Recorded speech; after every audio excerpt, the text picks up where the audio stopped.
Hello, everyone. Thanks again for joining us for office hours. As a reminder, make sure you're dialed into the audio. And if you have any questions during the conversation today, make sure to type those in the chat pane. We'll monitor them as we're talking and either answer in line or we'll leave it to the end if it's unrelated. Um, Today's agenda is we're going to be talking about Intro to Content Creation for Community Publishers. Real quickly, talk about the different types of local content as it relates to the types of content we have on your site. 3 different types of articles in terms of how long it takes to create them, as well as a bunch of ideas for specific articles. And then we'll wrap up with some, talking about multiple touch points, as well as some tech updates. So to get started, I want to talk about the local content ecosystem for just a few minutes. For those of you that have been through the training, this slide should look familiar to you. The Community Content Engine, which powers your website, really focuses on 3 pieces of content: articles, business information, and events. In a local ecosystem, these are the things that matter to people. People want to know what they're doing, tonight, tomorrow, this weekend, next week, whatever. They're looking for, business information such as hours of operation. If they need a plumber, they need a place to go to find that.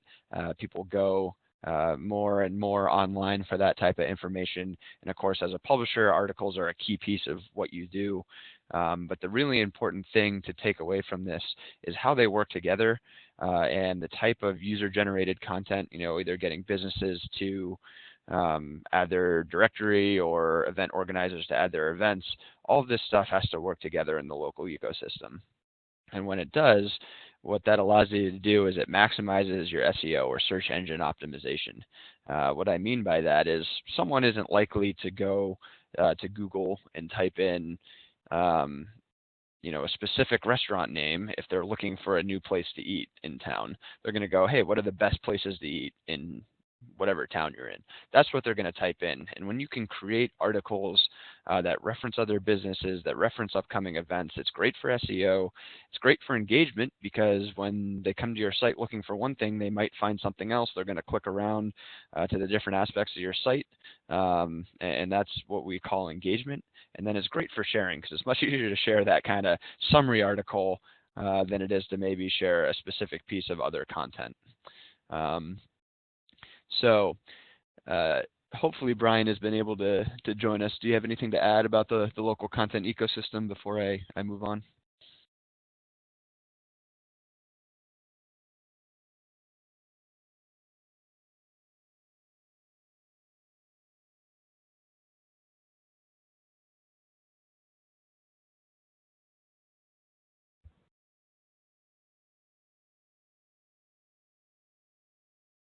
Let's try that again. See if Brian is now. All right, so there we go. I'm unmuted. So I love this visual because it is what Main Street used to be. You would go there to shop. You would go there to see people, to attend events, to see what's going on. And so this is not an artificial framework. This is the way we communicate. Events take place at businesses. Businesses have events coming up. Articles refer to businesses and events and so forth. And so it's just a natural way to communicate. And so it is effective for Google, but it's also effective for users who want to discover new content. And so we've really got to focus on how do we do this and how do publishers do this really easily. Yeah, so along those lines, the Community Content Engine takes care of the link between business information and events automatically, but as a publisher, it is on you to make sure you're always referencing events when you always link to events when you reference them in an article. Anytime you talk about an event, you want to make sure to link to that event. As you can see on your screen, we have a nice animated GIF here. This is more of a reminder to you that when you're creating articles, we give you this insert snippet or article insert. We call it cross-linking feature, which will really save you a ton of time. And I know Brian had 2 things that he wanted to point out, so I'll let him do that before I move on. Yeah, so when you insert an event, especially a recurring event, the system doesn't know which instance you want. And if we showed all of them, it would just make it a disaster. So the simplest thing to do here is what you can see. Insert your event, and then change to the instance you're thinking about. So this particular one was October 7th, but it started back in September. Just make that quick edit. Likewise, if you're inserting a one-time event like you're seeing here that's coming up in a few days, you hit OK, and it's just good to go. So put the cursor where you want to insert it. You can always edit this stuff after the fact, but it's really easy to drop in. And you can use events, you can use business information, and keep in mind, you notice I'm using the Insert Content Snippet button. It has that little set of arrows. If you simply want a link to an event, or to a business, or to somewhere else on the internet, use the button to the left, which is the link icon. Yeah, so I really wanted to point this out because it's a huge time saver for you guys. Whether it's a business event, even another article or page, as we talk about the different types and specific ideas, you'll see how we can kind of leverage this shortcut to save you a ton of time in the content creation phase. So moving on, I want to take a few minutes and talk about 3 different types of articles. When you're creating an article, not all types are considered equal, right? Some are going to take a lot more time than others. If you're creating an original piece and you got to write the entire thing and you got to do the research and you got to find images, it's obviously going to take a lot more time than if you were to just publish somebody else's article, which is what we call syndicated. So when you're having if your goal is to post 3 articles a week to your website, you want to think about how you can mix up these different types in order to save you, or not save you time, but maximize your use of time. So maybe on Monday you do the original piece, Thursday you do curated. An example of a curated event might be a list of upcoming events for the weekend, and then maybe Friday, although Friday's not the best day to post content, but let's just say for this example, Friday, you syndicate an article from Family Features. Some of you have heard in the past us talk about Family Features. We're just about wrapping up an integration with them, which we'll talk about a little bit later on, but there'll be a option for one-click publishing of all their articles. They cover food and drink, they cover life and leisure, they cover entertainment, they cover a variety of different topics. So you'll be able to kind of pepper those in around your original local content, around your curated local content. So when we're putting together your content plan, think about the different types and how much you want to be original versus curated versus syndicated. So next up, we're going to jump into specific ideas for articles. We're going to start with original because that's the most valuable to you in terms of creating content, local content that your readers will want to see. And on the left-hand side of your screen here, you'll see a bunch of different examples. The first 2, people and places. Anytime you can write an article about a local person or a local place, that is going to be your best option, right? People want to hear about other people in the community. They want to know about the different businesses, about different places to go. For people, you could do something as simple as a profile. This could be, let's say one of your advertisers just hired a new executive chef. Well, let's do a profile on them, maybe even include a recipe, their favorite recipe. That's great local content. Another thing you can do is just a simple Q&A kind of thing. So one thing we've talked about in past office hours is the idea of reaching out to meetup groups. Maybe there's an organizer who created this group. Why don't you do an interview with them? You can kind of use pre-canned questions. Say, hey, we'd love to profile you on our website. We know that you started this group and whenever. A lot of people have been talking about you. Would you mind answering these questions? Most people are more self-serving than we'd like to admit, and they'll be like, hell yeah, I want to see myself on this website. So they're going to take the time to write thoughtful answers. You're going to take that, just edit it a little bit, and there's a great article for your website. Focusing on places is another great one. Best day trips, best B&Bs in your state, the best restaurants on Main Street. Any kind of best of places is a great topic for original content. Of course, you're also going to have the ability to do events. Now, I talked about the curated version of events, which we'll get to in more detail in a few minutes, but you can also do event previews and event recaps. Those are original articles. The recap may include a gallery of images from the event that maybe even interviewed a few people. you called them up or you were at the event and you asked them in person, a few questions and you kind of summarize that. Those all make great original articles. And of course, um, I guess this one can be considered both original and a little bit curated depending on how you put it together. But like if you do kind of human interest pieces such as National Pirate Day, which is one we did, we actually syndicated out to a few of our publishers. I guess this was a couple of weeks ago at this point. But we basically found a picture. We wrote a paragraph about Talk Like a Pirate Day. We found a video on YouTube. So starting to blur the lines a little bit between original content and curated content. But in any event, people, places, events are great sources of original content. Next up, we'll talk about curated articles. So when we say curated, we mean we're taking other people's content and repurposing it, not copying it now, because copying it, that's illegal, that's plagiarism, we don't want to do that. But you can still take it, repurpose it just a little bit, reference the original article, or original video, or original whatever, and make it into a very useful article for your readers. So one example may be share a list of upcoming events. Now, in this case, we've taken all the work out of it for you because you can just use that cross-linking article insert feature to grab your favorite events from your own calendar, and we automatically kind of reference the original event. We give you the description, so there's nothing to worry about there. You could do events based on a number of things. You could do upcoming for the weekend. You could do it based on a theme. Halloween's coming up, and we talked a couple weeks ago about this. Why not show here are all the events that are Halloween related? That makes a great article especially for people with kids who might want to know where to go apple picking, get their pumpkins. You can do a whole bunch of things and not only reference the events, but places to buy Halloween decorations. So you're referencing businesses. There's all sorts of things like that you can do. That's what I'm talking about when I say repurpose old content into a new article by theme, date, or popularity. So the theme was Halloween, date would be this weekend. Popularity might be, hey, in the month of October, here are our 5 most popular posts. You can basically write a quick intro, give it a title, find an image, and say, here are the 5 posts in case you missed it. That also makes a great thing to share via email as well. Next up on the list is create a local guide.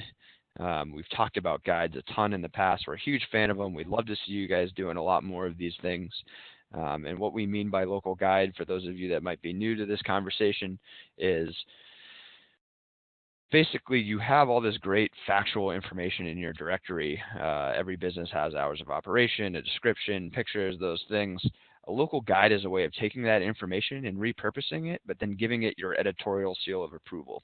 So what I mean is you might say, here are the top 10, or here are all the Main Street guide to restaurants in Hanover, New Hampshire. You might list all the restaurants on Main Street, and then under each one, you'll give a brief description. Here's the best pizza in town. So the best place to go for live music. You're basically giving context to the directory listings, and it makes a great piece of content for your readers that's easily shareable on Facebook, on email, etc. A few other things that you might not have thought about, you could curate stories from larger news sites. So if you have a regional TV station or a regional newspaper in your area, you could go once a week or once a month and say, here are the top news stories from this week or month. You could also take that same concept and do it by theme. So maybe, for 4th of July, the first thing that popped into my head, I guess I'm missing summer already a little bit here, but, maybe it's 10 do-it-yourself tricks to decorate for 4th of July. You can go around the internet, just Google that, and you can find all sorts of party decoration DIY tips and put that together. And that's still curation. You're curating other people's content, but you're giving it value by giving it, by adding context in terms of editorial. Of course, you want to share your favorite post to Facebook. You want to include this all in an email. So that you're again using, and we'll get to this in a few minutes, but it's all about reusing the same content in more than one way. So to wrap up article ideas, the third type is syndicated articles. I already mentioned the family features integration that's coming. We were hoping to have something to demo for you by today, but we're not quite there yet. Hopefully by the end of the day, and hopefully next week we'll have this pretty close to being done. But what you'll see when you log into your website once this is in production is when you go to Manage Content Articles, you'll see a new tab for Syndicated. You can see the big red arrow there in the middle of the page. And on that page, you'll see all the family features articles that have been posted recently. And you'll have the option of either accepting it, meaning you want to publish it to your site, or you can say, no, I'm not interested in this one. Please hide it and don't tell me about it anymore. We'll also have the ability for those that want to automatically publish this. Obviously, the default will be to queue it up and allow you to choose. But if anyone wants this stuff automatically published, just let me know and we can set that on our end. We're really excited about this. We're definitely going to have an upcoming office hours where we'll dive deeper into how this actually works. But, you know, we'll continue to add more and more feeds as we go forward into the future. Family features is the first one. You know, that we're really excited about that, but there's other types of syndication that you can do too. Recipes makes a great topic. I get approached all the time by third parties saying, hey, I'd love to publish a syndicated column to your website. That makes great content as long as you're making sure in a smart way.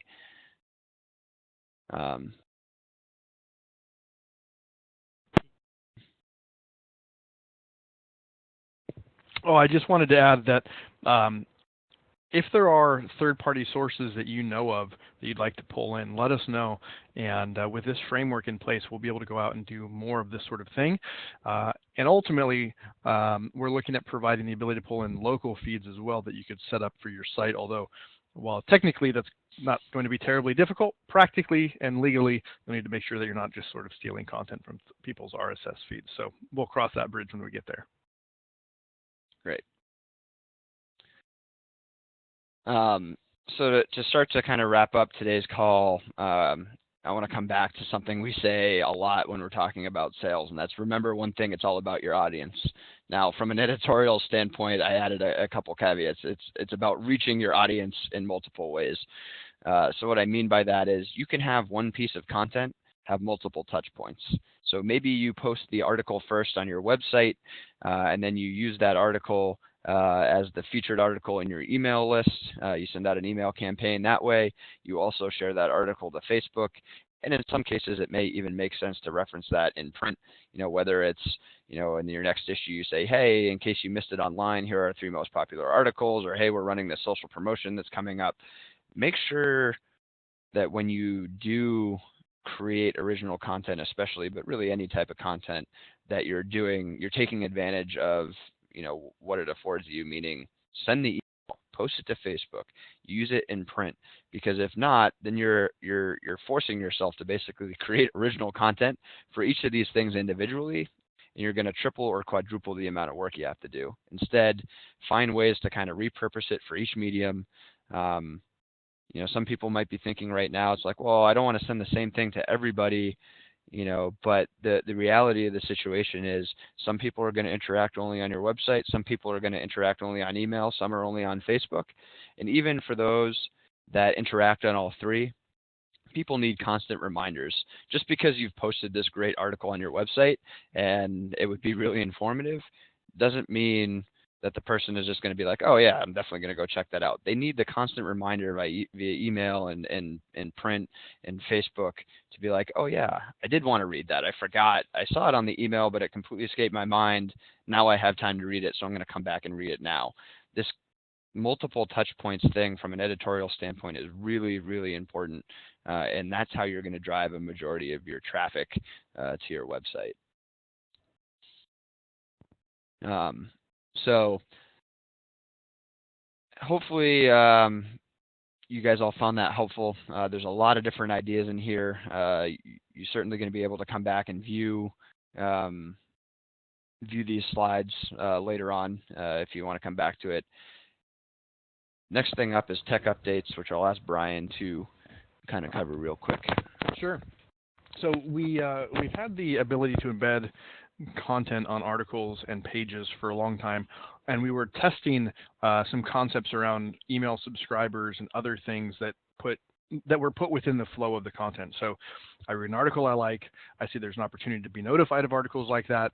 I'm much more likely to sign up than I am just seeing a sign up form in your sidebar or having some sign up page. So we were testing this manually. It went very well. And so we built what we call a universal embed. This is something that you can have appear on every article. And you also have an option to have something appear on every event. Now, what we've chosen to use it for on the sites that we manage is email opt-in forms. So you don't have to remember to do it manually every time. And they'll appear on events if you'd like them to do that. You can have this be anything. If you're running a best of contest and you want to remember to promote this on every single thing, you can use that embed. You can use the embed for anything. It's just HTML. It could be a video. It could be whatever. So knock yourself out. It'll just show at the end of the article, just above the like boxes you see in the little screenshot. If you add it to an event, it'll show at the very bottom of the main content section for every event. So really useful feature, really flexible capability. You do have to have the HTML. So if you want to do something sort of in-house, you'll need to have a little HTML capability there, but it'll just drop it right in and we can help. By the way, if you want a graphic like this for your email opt-in, contact us and we can get that going. By we, I mean Ryan will do it. We've continued to expand search. So event and directory search is now searching basically every field. So if somebody has a description that they make great cheeseburgers and someone searches cheeseburgers, it will find it. So you're going to see more results and more better results. It is still giving priority to the title. So if there's a name of a business that matches, that'll show up ahead of a description. You've got the ability to insert captions on inline images, or to phrase it another way, if an image has a caption, when you insert it in line, the caption will be inserted as well. Now this can be edited and there can be a link added after it's been inserted. So there's quite a bit of flexibility there. And we've added back directory subcategories. So once you make your master selection in the directory, you'll have an option to choose subcategories. What this means is we want to make sure that lots of people are creating and claiming listings so that they are properly categorized. A lot of the imports and original content that's been created doesn't have subcategories. It just has top level. So anyways, the other thing is that we've been updating the support center. So a lot of the information about these different features is fresh and up to date at our support center. So you can check that out if you have any questions. So lots of good updates. Ryan mentioned the family features, which is about to roll. Broad Street is basically done. The update from our old ad server to Broad Street, which will have lots of benefits, including a few new ad slots, and of course the ability for you to post your own stuff, which is good for everybody. So great stuff happening right now. All right, so with that basically wraps up our office hours for today. If anyone has any questions, feel free to post them in the chat pane. We'll hang out for a few more minutes to answer those.